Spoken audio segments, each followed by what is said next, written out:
Dan kita beradab di majelis itu karena itu majelis yang mahal. Disebutkan sabda Rasulullah SAW, beliau sudah wafat tapi pengamalan terhadap ayat ini tetap berlaku saudara.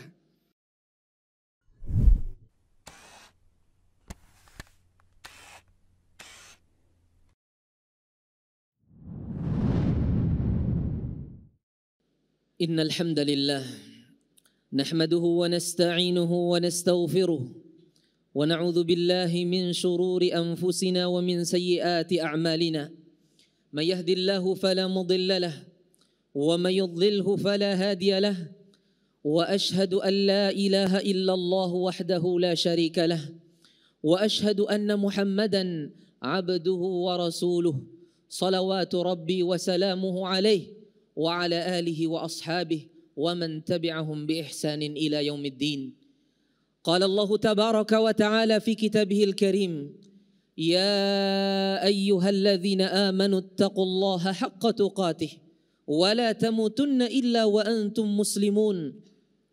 وقال عز وجل يا أيها الناس اتقوا ربكم الذي خلقكم من نفس واحدة وخلق منها زوجها وبث منهما رجالا كثيرا ونساء واتقوا الله الذي تساءلون به والأرحام إن الله كان عليكم رقيبا.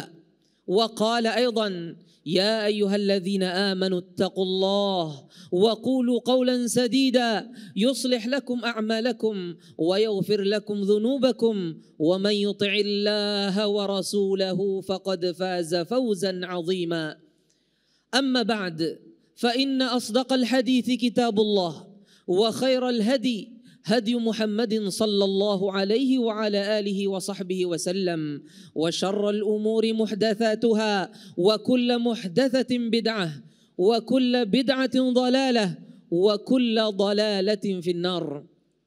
Saudaraku, ma'asyiral muslimin, sidang Jumat yang berbahagia, rahimani wa rahimakumullah, a'azzani Allah wa iyyakum.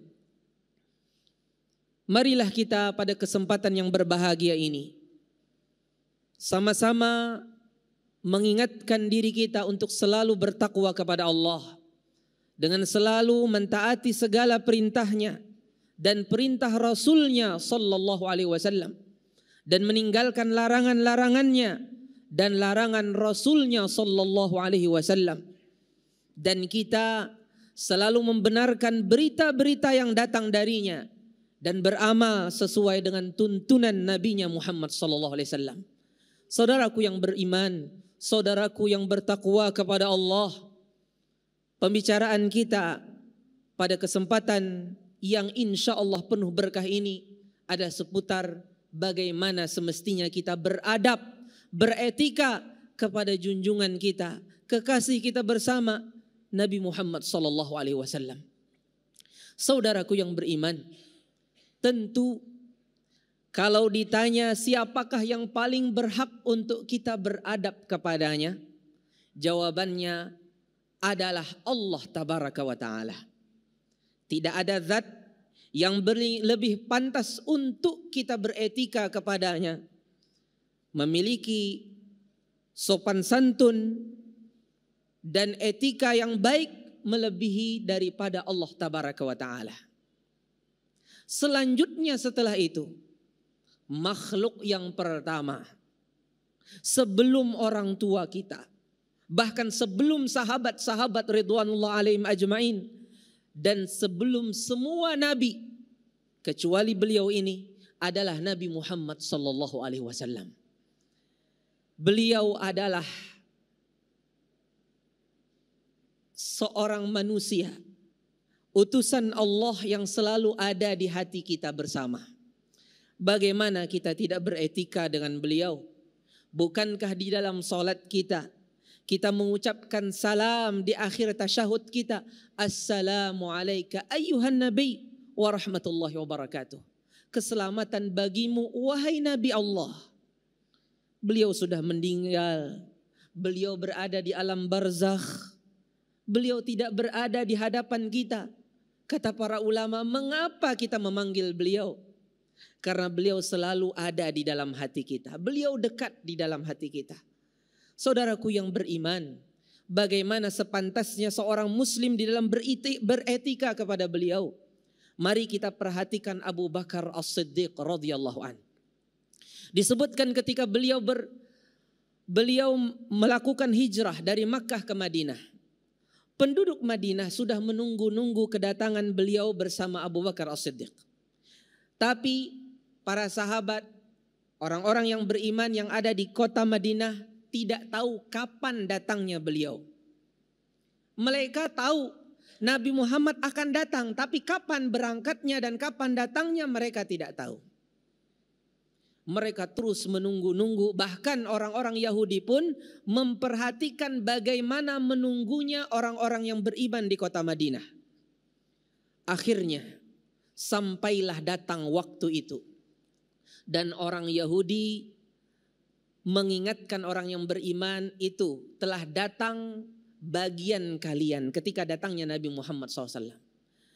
Ketika datangnya Nabi Muhammad SAW, orang-orang yang beriman yang ada di kota Madinah, mereka menunggu-nunggu di padang luas, di tanah yang lapang, menunggu-nunggu kedatangan Rasulullah SAW. Mereka menunggu sepanjang siang sampai datanglah Rasulullah bersama Abu Bakar As-Siddiq. Pada waktu itu, para orang-orang Ansar, yaitu penduduk Madinah, mereka tidak tahu yang mana Rasulullah.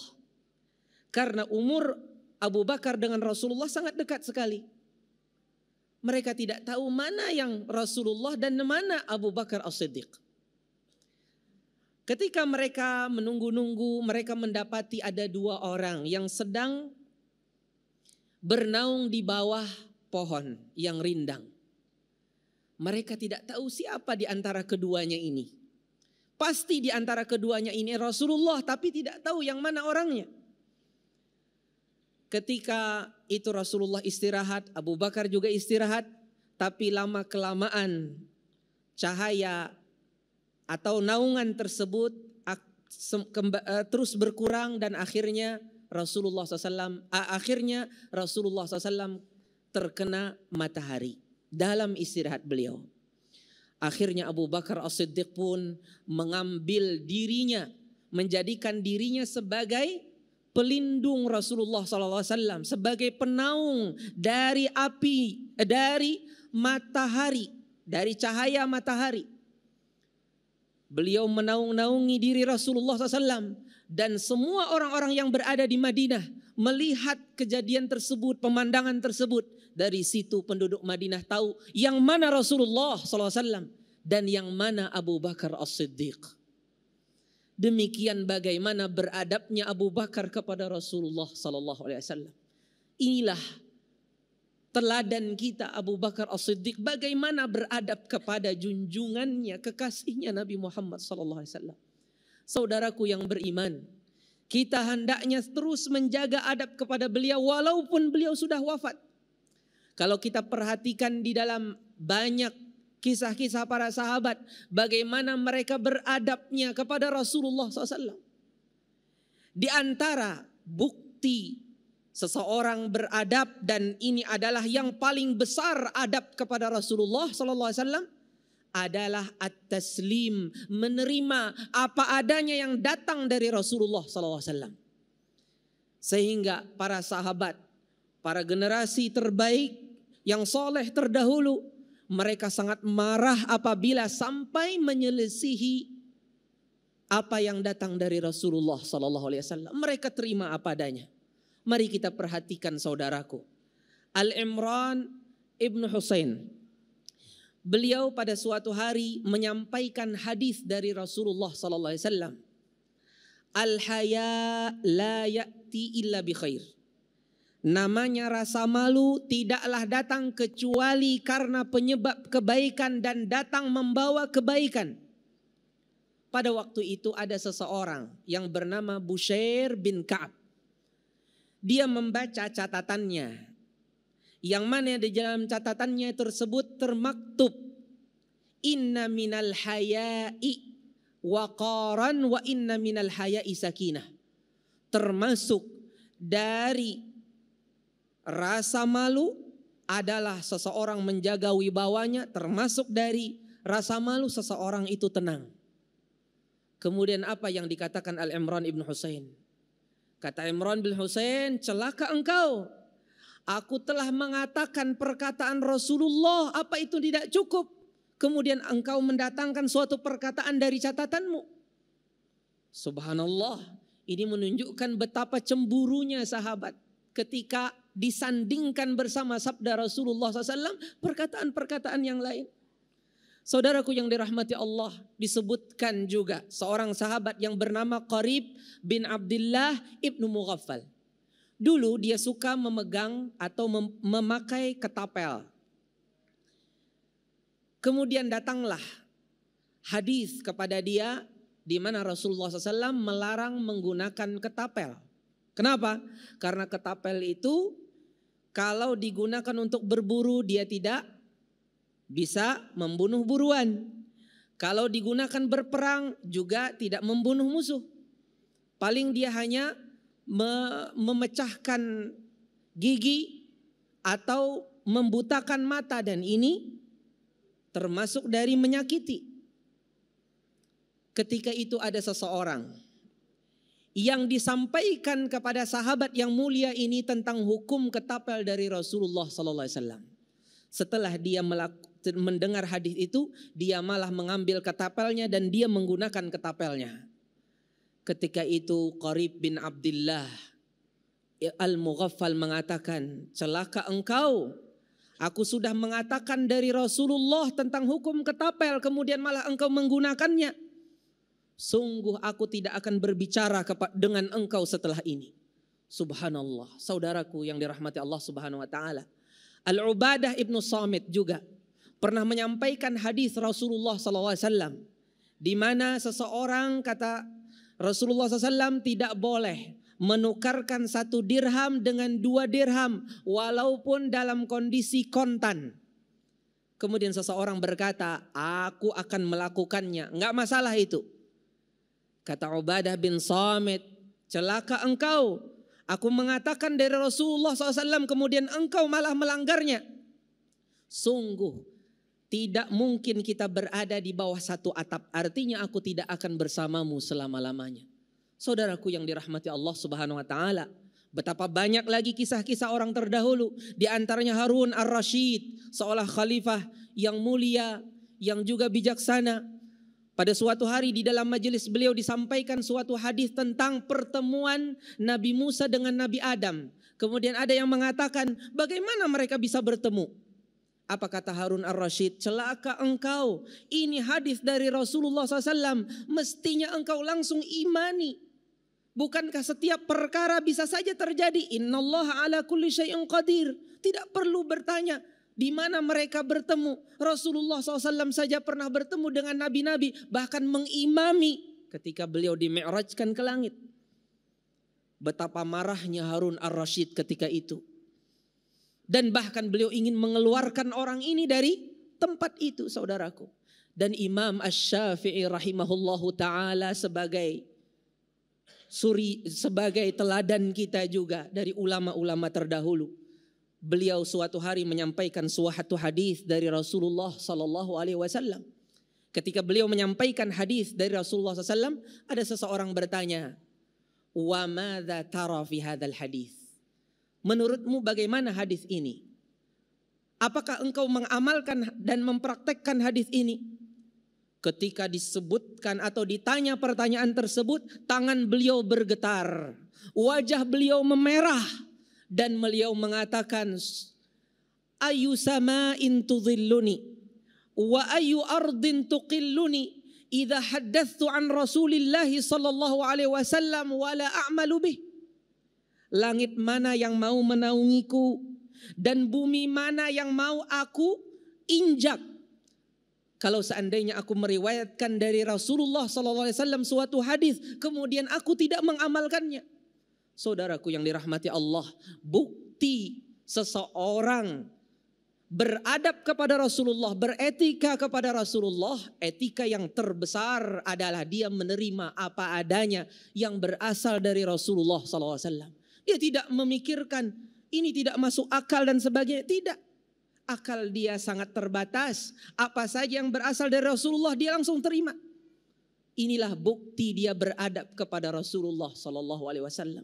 Sekarang muncul orang-orang disampaikan kepadanya hadis, kemudian dia pikirkan dulu ini masuk akal apa tidak. Padahal kalau kita betul-betul beretika kepada Rasulullah SAW, maka kita akan terima apa saja yang berasal dari beliau. Selama hadis itu sahih, kita langsung terima, saudaraku yang beriman. Kaum muslimin yang dirahmati Allah Subhanahu wa taala, di antara adab kepada Rasulullah sallallahu alaihi wasallam adalah hendaknya kita tidak banyak bertanya-tanya tentang masalah agama apa yang tidak penting bagi kita. Padahal kita tidak memerlukannya, kita cari-cari pertanyaan-pertanyaan yang pertanyaan tersebut kita tidak memerlukannya. Bahkan ustadz kita pun tidak membahas itu, belum membahas dan kita tidak perlu. Kemudian kita cari-cari pertanyaan untuk menyulit-nyulitkan agama ini. Kaum muslimin yang dirahmati Allah, kita perhatikan di dalam surah Al-Mujadilah, di mana Allah mengatakan, ya ayyuhalladzina amanu idza najaitumur rasul faqaddimu baina yaday najwakum sadaqah. Wahai orang-orang yang beriman, apabila kalian ingin ngomong sama Rasulullah, ingin berbicara secara khusus berduaan dengan beliau, maka sebelum engkau melakukan itu, lakukan sedekah dulu. Berapa saja, yang penting kalian bayar sedekah, lakukan sedekah. Dzalika khairul lakum wa athhar, karena itu lebih baik bagi kalian dengan kalian ngomong, tapi sebelumnya didahului dengan bersedekah dan lebih menyucikan hati lagi. Fa illam taf'alu, kalaupun seandainya kalian tidak bisa melakukannya, fa innallaha ghafurur rahim, sesungguhnya Allah Maha Pengampun lagi Maha Penyayang. Ayat ini saudaraku yang dirahmati Allah turun disebabkan karena para sahabat banyak yang bertanya kepada Rasulullah. Orang-orang kaya punya banyak waktu luang untuk bertanya. Orang-orang miskin tidak sempat banyak bertanya karena mereka sibuk dalam bekerja. Akhirnya orang kaya terus bertanya, bahkan sebagian pertanyaannya tidak penting. Sehingga itu memberatkan Rasulullah, waktu-waktu beliau banyak habis. Allah sayang kepada nabinya. Allah cinta kepada nabinya, tidak ingin memberatkan nabi pada perkara yang tidak penting. Akhirnya Allah Subhanahu wa taala turunkan ayat ini. Tentunya karena hikmah. Ada tujuan di balik itu. Turunlah ayat ini, akhirnya ini membuat para sahabat jera atau mereka membatasi diri bertemu kepada Rasulullah karena sedekah itu berat. Tidak ada yang melakukan waktu itu kecuali Ali bin Abi Thalib radhiyallahu an. Setelah Ali bin Abi Thalib melakukan, dan ini terasa berat bagi orang-orang yang beriman, yang kaya berat, yang miskin lebih berat lagi. Pada waktu itu tidak sampai beberapa saat dari siang, ayat tersebut langsung dihapus oleh Allah Subhanahu wa taala. Ingin memudahkan, tapi tetap diambil hikmah di balik kondisi dan kejadian ini. Bagaimana para sahabat tidak layak untuk bertanya sembarangan kepada Rasulullah. Begitu pula lah kita beradab ketika kita bermajelis ilmu. Di antara beradab kepada Rasulullah SAW, tidak sembarangan bertanya kepada ustadz kita perkara-perkara yang tidak penting. Dan kita beradab di majelis itu, karena itu majelis yang mahal. Disebutkan sabda Rasulullah SAW, beliau sudah wafat, tapi pengamalan terhadap ayat ini tetap berlaku, saudara. Tidak santai-santai kita sebagai panitia kajian duduk-duduk di belakang masjid ngobrol-ngobrol. Kemudian kita hanya mempersilahkan orang hadiri kajian. Saya panitia, bisa santai-santai. Subhanallah, di mana adab Anda, etika Anda kepada Rasulullah Sallallahu Alaihi Wasallam? Padahal Rasulullah sedang diomongkan ucapan beliau oleh siapa? Oleh ustadz-ustadz kita.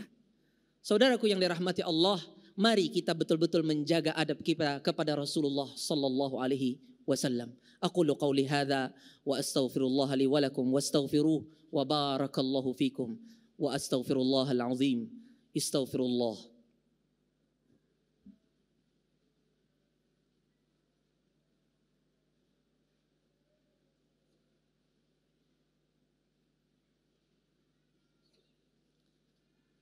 Alhamdulillah.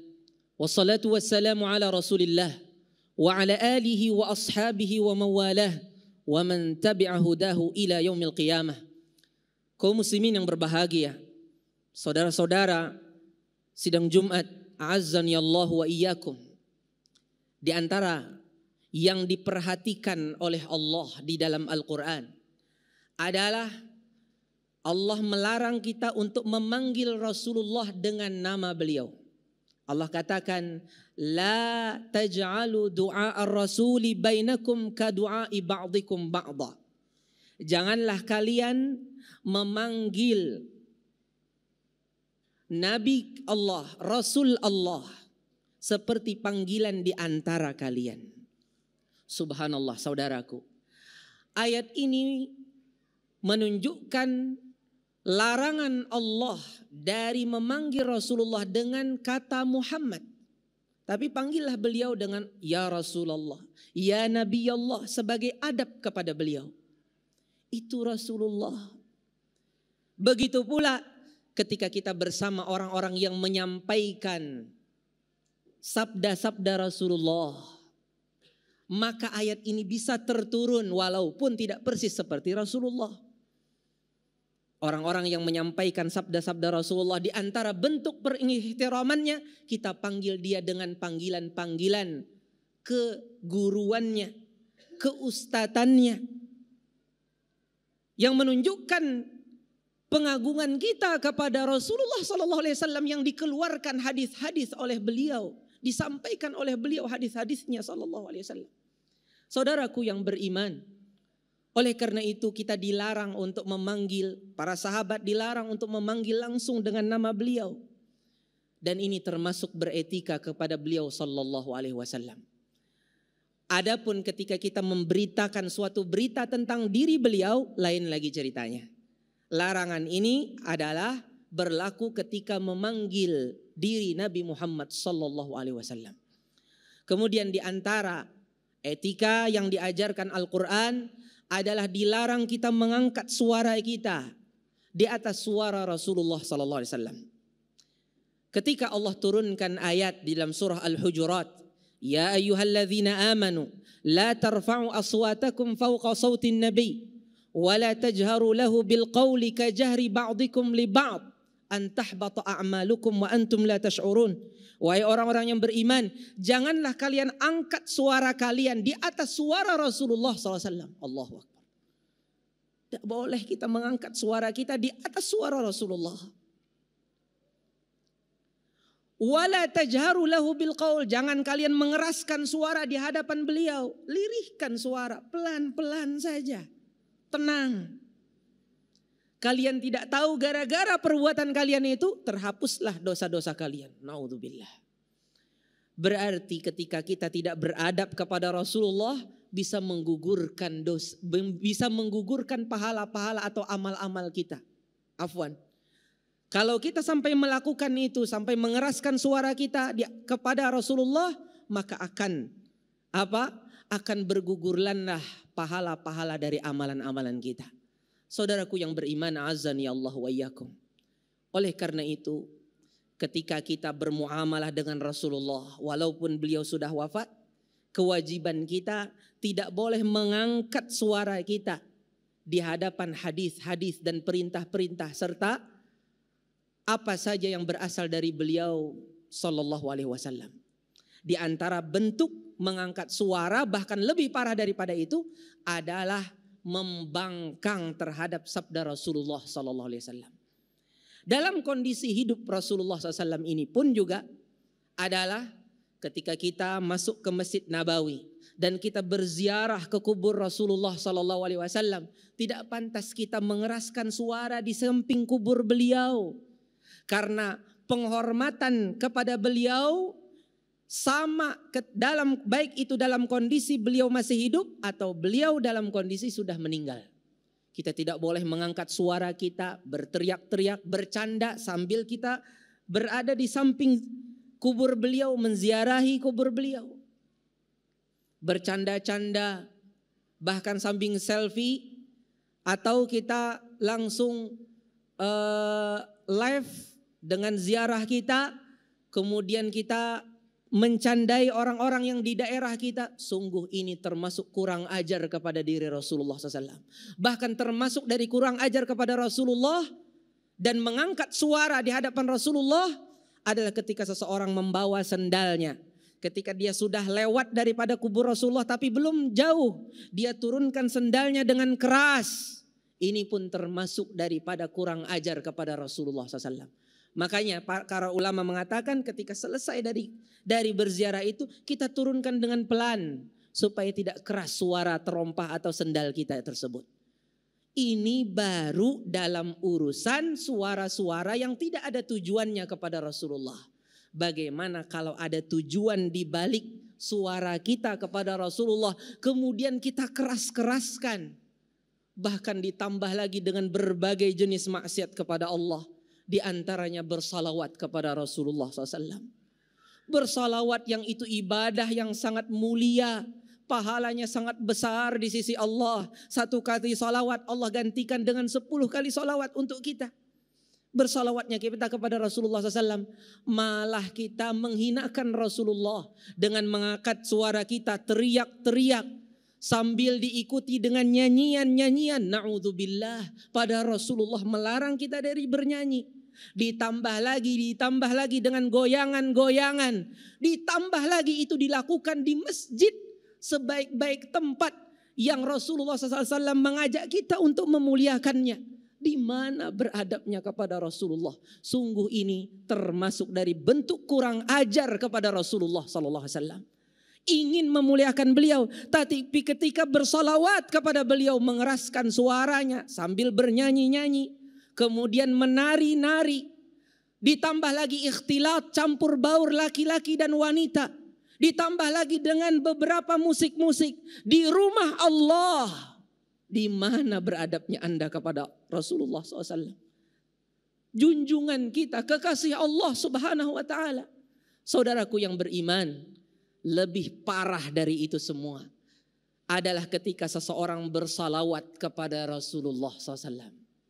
Salawatnya bagus yang dia ucapkan, tapi sayang 1000 sayang, ketika dia bersalawat bukan hanya sekedar kurang ajar kepada Rasulullah, dia malah kurang ajar kepada Allah. Apa itu? Dia bersalawat tapi keinginannya minta kepada Rasulullah kebaikan, minta tolak bala, minta manfaat. Bukannya bersalawat untuk ibadah, malah di balik salawat itu ada keinginan supaya Rasulullah menolong dia dan membantu dia. Langsung minta kepada Rasulullah dengan salawat tersebut. Salawat duit, salawat jodoh, salawat untuk menutup utang dan lain sebagainya. Subhanallah, mintanya langsung kepada Rasulullah walaupun dengan ucapan salawat. Di mulutnya salawat, di hatinya langsung minta kepada Rasulullah. Lain ceritanya kalau seandainya dia beranggapan salawat ini penyebab, ya, salawat ini penyebab dia dapat kebaikan dari Allah. Nah, ini belum sampai kepada syirik besar. Tapi ini tidak dia bersalawat. Ucapannya salawat, tapi dia sebenarnya di hatinya merasa Rasulullah datang membantu dia kalau dia baca salawat ini. Rasulullah bisa mendatangkan jodoh untuk dia. Rasulullah bisa menutupi hutang-hutang dia. Kalau dia mengucapkan salawat ini jelas-jelas kesyirikan, syirik yang besar kepada Allah Tabaraka wa Ta'ala. Dan ini banyak terjadi di tengah masyarakat. Na'udzubillah min dzalik. Semoga Allah Subhanahu wa Ta'ala menjaga kita agar kita terus menjadi umat Nabi Muhammad SAW yang selalu menjunjung diri beliau dan selalu menjadikan beliau suri tauladan dalam kehidupan kita dan terus memuliakan beliau sampai akhir hayat kita. Amin ya rabbal alamin. Dan semoga Allah menjauhkan kita dari sikap kurang ajar kepada Nabi Muhammad SAW. Inna Allah wa malaikatahu yusalluna ala nabi ya ayyuhalladzina amanu sallu alaihi wa sallimu taslima. اللهم اغفر للمسلمين والمسلمات والمؤمنين والمؤمنات الأحياء منهم والأموات إنك قريب مجيب الدعوات وقاضي الحاجات اللهم اغفر لنا ذنوبنا وإسرافنا في أمرنا وثبت أقدامنا وانصرنا على القوم الكافرين اللهم أعز الإسلام والمسلمين ودمر أعداءك أعداء الدين وأذل الكفرة والمشركين Allahumma inna nas'aluka hubbak wa hubba man yuhibbuk wa hubba amali yuqarribuna ila hubbik. Rabbana hab lana min azwajina wa dhurriyyatina qurrata a'yun waj'alna lil muttaqina imama. Rabbana atina fid dunya hasanah wa fil akhirati hasanah wa qina adzaban nar. Wa sallallahu ala nabiyyina Muhammad wa ala alihi wa sahbihi ajma'in wa man sara ala nahjihi ila yaumiddin wa sallama tasliman katsira walhamdulillahi rabbil alamin. Ibadallah, innallaha ya'murukum bil 'adli wal ihsan wa ita'i dzil qurba wa yanha 'anil fahsya'i wal munkari wal baghi ya'idzukum la'allakum tadhakkarun. Fadhkurullaha yadhkurkum washkuruhu 'ala ni'amihi yazidkum wa la dzikrullahi akbar wallahu ya'lamu ma tasna'un. Aqimus shalah. Terima kasih, jazakumullah khairan wa barakallahu fikum. Video ini dibuat atas partisipasi dari donasi Anda. Semoga menjadi amal jariah bagi Anda semuanya.